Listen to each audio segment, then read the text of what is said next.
High protein ಮತ್ತು calcium rich ಇರೋ ಒಂದು ರೆಸಿಪಿನ ನಾವು ಇವತ್ತು ನೋಡೋಣ.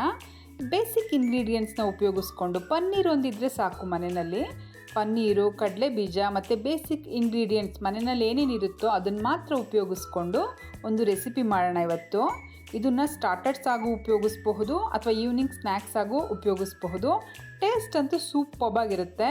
ಇನ್ನು ಪನ್ನೀರ್ ಬಗ್ಗೆ ಅಂತೂ ನಾನು ತುಂಬ ಸರಿ ಹೇಳಿದ್ದೀನಿ ನನ್ನ ರೆಸಿಪಿಗಳಲ್ಲಿ. ಪನ್ನೀರನ್ನು ನಮ್ಮ ಡೈಲಿ ಡಯಟಲ್ಲಿ ನಾವು ಕನ್ಸ್ಯೂಮ್ ಮಾಡೋದ್ರಿಂದ ಇದು ಆ್ಯಂಟಿ ಏಜಿಂಗ್ ಆಗಿ ವರ್ಕ್ ಆಗುತ್ತೆ.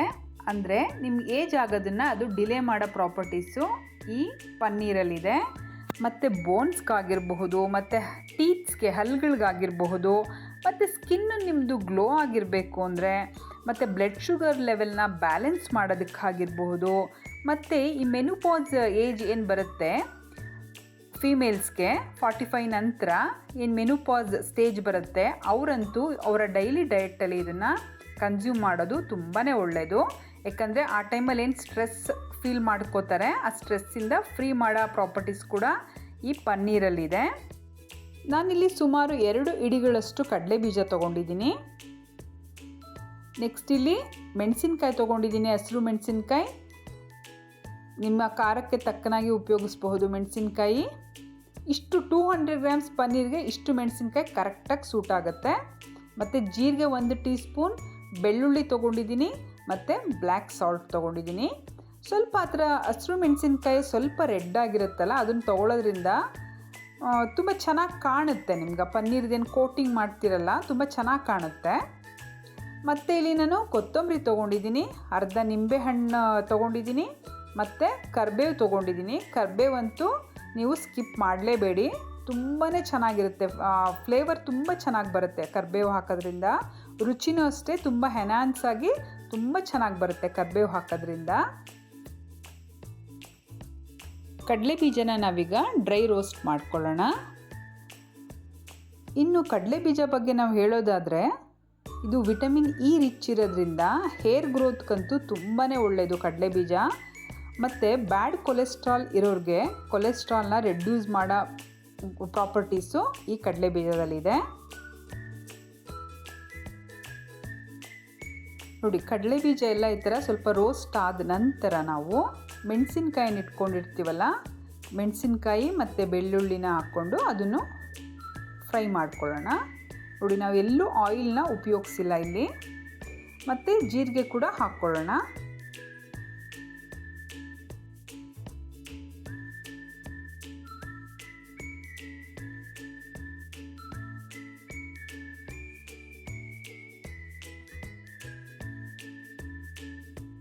ನೋಡಿ, ಇದೆಲ್ಲ ಫ್ರೈ ಆಗಿದೆ. ಇವಾಗ ಇದು ಸ್ವಲ್ಪ ತಣ್ಣಗಾಗೋದಕ್ಕೆ ನಾರ್ಮಲ್ ರೂಮ್ ಟೆಂಪ್ರೇಚರ್ ಬರೋವರೆಗೂ ಹಾಗೆ ಬಿಟ್ಬಿಡ್ಬೇಕು. ಇದನ್ನು ಗ್ಯಾಸ್ ಆಫ್ ಮಾಡಿದ್ದೀನಿ ನಾನು.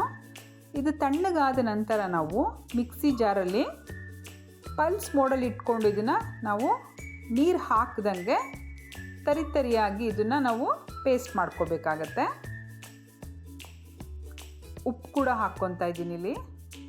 ಕೊತ್ತಂಬರಿ ಸೊಪ್ಪಲ್ಲಿ ಮತ್ತು ಕರಿಬೇವಲ್ಲೆಲ್ಲ ನೀರಿನ ಅಂಶ ಇರೋದ್ರಿಂದ ಅಷ್ಟೇ ಸಾಕಾಗುತ್ತೆ, ನೀರನ್ನ ಹಾಕಬೇಡಿ ಯಾವುದೇ ಕಾರಣಕ್ಕೂ. ಇದನ್ನು ನಾವು ಪೇಸ್ಟ್ ಮಾಡ್ಕೊಂಡು ಬರೋಣ. ಪಲ್ಸ್ ಮೋಡಲ್ ಮಾಡಿದ್ರೆ ತುಂಬ ಚೆನ್ನಾಗಾಗತ್ತೆ. ನೋಡಿ, ಆಗಿದೆ ಇವಾಗ. ಇದು ಈ ಥರ ಇರಬೇಕು, ತುಂಬ ಫೈನ್ ಪೇಸ್ಟ್ ಮಾಡಬಾರದು. ಸ್ವಲ್ಪ ತರಿಯಾಗಿ ಆ ಕಡಲೆ ಬೀಜ ಎಲ್ಲ ಲೈಟಾಗಿ ಕಾಣಬೇಕು. ನೋಡಿ ಎಷ್ಟು ಚೆನ್ನಾಗಾಗಿದೆ.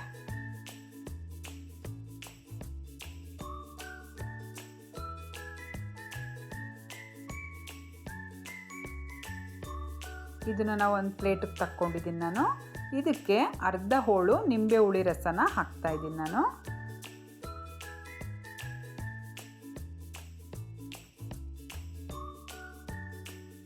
ಹಾಕ್ಬಿಟ್ಟು ನೀಟಾಗಿ ಮಿಕ್ಸ್ ಮಾಡೋಣ ಇದನ್ನು.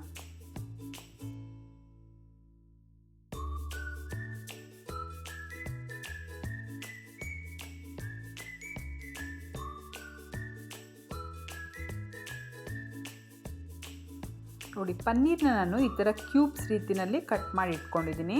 ತುಂಬ ದಪ್ಪನೂ ಇರಬಾರ್ದು, ತುಂಬ ಸಣ್ಣನೂ ಇರಬಾರ್ದು, ಮೀಡಿಯಮ್ ಸೈಜಲ್ಲಿ ಈ ಥರ ಕ್ಯೂಬ್ ರೀತಿಯಲ್ಲಿ ನಾವು ಕಟ್ ಮಾಡಿ ಇಟ್ಕೋಬೇಕಾಗತ್ತೆ. ನಾವೇನದು ಪೇಸ್ಟ್ ಮಾಡ್ಕೊಂಡಿದ್ವಲ್ಲ ಕಡಲೆ ಬೀಜ ಬೆಳ್ಳುಳ್ಳಿ ಎಲ್ಲ ಅದ್ರದ್ದು, ಅದನ್ನು ನಾವು ಈ ಪನ್ನೀರಿಗೆ ಕೋಟ್ ಮಾಡಬೇಕಾಗತ್ತೆ. ನಿಮಗೆ ಗೊತ್ತಿದ್ದಂಗೆ ಪನ್ನೀರು ತುಂಬಾ ಸಪ್ಪೆ ಇರುತ್ತೆ. ಈ ನಾವೇನು ಪೌಡರ್ ಮಾಡ್ಕೊಂಡಿದ್ದೀವಲ್ಲ ಪೇಸ್ಟು, ಅದನ್ನು ನಾವು ಅದಕ್ಕೆ ಕೋಟಿಂಗ್ ಮಾಡೋದ್ರಿಂದ ಒಳ್ಳೆ ರುಚಿ ಬರುತ್ತೆ ಪನ್ನೀರ್ಗೆ. ನೋಡಿ ಈ ಥರ ಕ್ಲೀನಾಗಿ ಕೋಟ್ ಆಗುತ್ತೆ, ಅದು ಚೆನ್ನಾಗಿ ಹೊಂದ್ಕೊಳ್ಳುತ್ತೆ ಪನ್ನೀರ್ ಜೊತೆಗೆ, ಬಿಚ್ಕೊಳ್ಳೋದಿಲ್ಲ ಅದು. ನೋಡಿ ಈ ಥರ ಪ್ರತಿಯೊಂದನ್ನು ನಾವು ಕೋಟ್ ಮಾಡಿ ಇಟ್ಕೊಳ್ಳೋಣ. ತುಂಬ ದಪ್ಪ ಕೋಟು ಮಾಡಬಾರ್ದು, ಲೇಯರು ತುಂಬ ತಿನ್ನಾಗೇ ಇರಬೇಕು. ತುಂಬ ದಪ್ಪ ಕೋಟ್ ಮಾಡಿದ್ರೆ ತಿನ್ನಬೇಕಾದ್ರೆ ಚೆನ್ನಾಗಿ ಅನಿಸೋದಿಲ್ಲ, ಅದು ತಿನ್ ಲೇಯರ್ ಇರಬೇಕು ಕೋಟಿಂಗು. ನೋಡಿ ಇದು ಪರ್ಫೆಕ್ಟಾಗಿದೆ. ಇದು ಈ ಥರ ಎಲ್ಲ ಕಡೆ ಕವರ್ ಮಾಡ್ಕೊತ ಬರಬೇಕದು.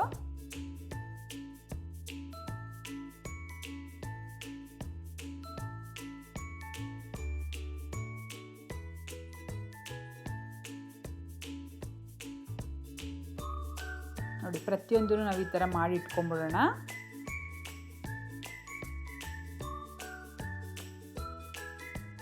ನೋಡಿ ಎಲ್ಲ ಪನ್ನೀರು ನಾನು ಈ ಥರ ಕೋಟಿಂಗ್ ಮಾಡಿ ಇಟ್ಕೊಂಡಿದ್ದೀನಿ.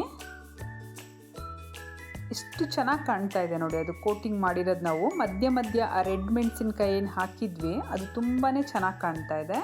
ಅದಕ್ಕೆ 1-2 ರೆಡ್ ಮೆಣಸಿನ್ಕಾಯಿ ಕೂಡ ಹಾಕಬೇಕು. ಈ ಹಸಿ ಮೆಣಸಿನ್ಕಾಯಿ ರೆಡ್ ಆಗಿರುತ್ತಲ್ಲ ಅದನ್ನು ಹಾಕಬೇಕು, ಹಣ್ಣಾಗಿರೋ ಹಸಿ ಮೆಣಸಿನ್ಕಾಯಿ. ನೆಕ್ಸ್ಟ್ ಇಲ್ಲಿ ನಾನೊಂದು ತವಾ ಇಟ್ಕೊಂಡಿದ್ದೀನಿ. ಅದಕ್ಕೆ 1 ಟೇಬಲ್ ಸ್ಪೂನಷ್ಟು ಮಾತ್ರ ಆಯಿಲ್ ಹಾಕ್ಕೊಂಡಿದ್ದೀನಿ.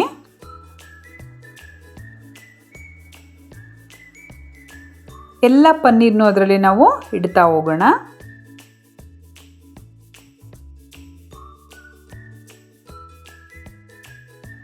ತುಂಬ ಬೇಗ ಆಗೋಗುತ್ತೆ ಈ ರೆಸಿಪಿ, 5 ಮಿನಿಟ್ಸಲ್ಲಿ ಆಗೋಗ್ಬಿಡುತ್ತೆ.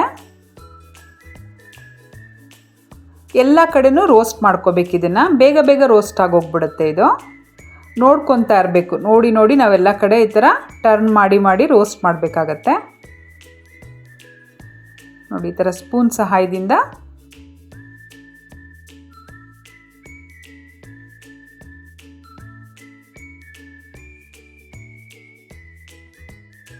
ಪ್ರತಿಯೊಂದು ಕಡೆನೂ ರೋಸ್ಟ್ ಮಾಡ್ಕೊಳ್ಳೋಣ.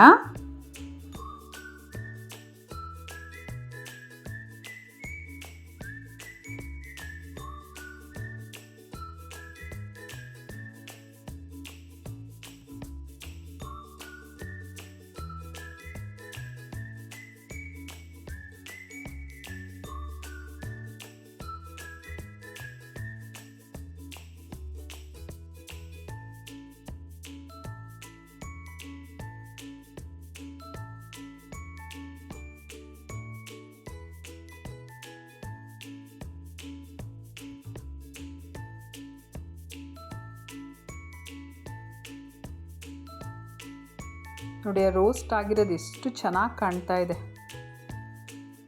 ತುಂಬ ರೋಸ್ಟ್ ಮಾಡಬಾರ್ದು, ಇಷ್ಟು ಬೇಕು, ಕರೆಕ್ಟಾಗಿದೆ ನೋಡಿ, ಈ ಥರ ಇರಬೇಕು. ಪರ್ಫೆಕ್ಟಾಗಿ ಬಂದಿದೆ ಇದು. ಆರಾಮಾಗಿ ಇದನ್ನು ಯಾರು ಬೇಕಾದರೂ ಮಾಡ್ಬೋದು, ಮನೆಯಲ್ಲಿ ಬ್ಯಾಚುಲರ್ಸ್ ಕೂಡ ಮಾಡ್ಕೋಬಹುದು. ಮೇಲ್ಗಡೆಯಿಂದ ಕ್ರಿಸ್ಪಿ ಒಳಗಡೆಯಿಂದ ಸಾಫ್ಟ್ ಆಗಿರುವ ತೇಚಾ ಪನ್ನೀರು ರೆಡಿ ಆಯ್ತಿಲ್ಲ. ಇವಾಗ ಇದನ್ನು ನೀವು ಲಂಚ್ ಬಾಕ್ಸ್ ಕೂಡ ತೊಗೊಂಡೋಗಬಹುದು. ಪನ್ನೀರು ಅಮೂಲ್ ಪನ್ನೀರ್ ಯೂಸ್ ಮಾಡಿದ್ರೆ ತುಂಬಾ ಚೆನ್ನಾಗಿರುತ್ತೆ. ಪನ್ನೀರ್ ತುಂಬ ಫ್ರೆಶ್ ಇರಬೇಕು ಈ ರೆಸಿಪಿಗೆ ಮಾತ್ರ. ಒಳಗಡೆ ತುಂಬ ಚೆನ್ನಾಗಿರುತ್ತೆ ಸ್ಪಾಂಜಿಯಾಗಿ, ಮೇಲ್ಗಡೆ ಆ ಲೇಯರ್ ಏನಿದೆ ಕಡಲೆ ಬೀಜದ್ದು ಅದು ತುಂಬ ಕ್ರಿಸ್ಪಿಯಾಗಿರುತ್ತೆ.